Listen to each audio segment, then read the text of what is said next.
Hydrogen chloride and hydrochloric acid. What's the difference between them? Both have the formula HCl. Hydrogen chloride is a gas. Hydrochloric acid is its solution in water. HCl is a solution, but it is a solution for hydrogen chloride. When we put hydrogen chloride gas inside the water, it becomes hydrochloric acid.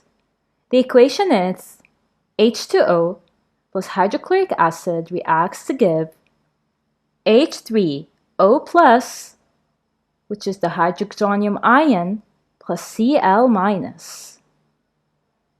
In this figure, we have hydrogen chloride react with water to give hydroxonium ion and chloride ions.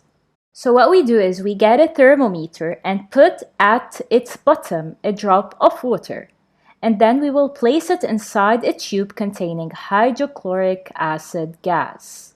A reaction will occur between the hydrochloric acid and water. We directly notice an increase in temperature. This indicates a reaction between hydrogen chloride and water. An increase in temperature produces a hydroxonium ion, which gives HCl and the acidic properties that we talked about in the first video. So we can know that this solution now has a hydroxonium ion since the temperature increased due to the reaction between water and hydrogen chloride.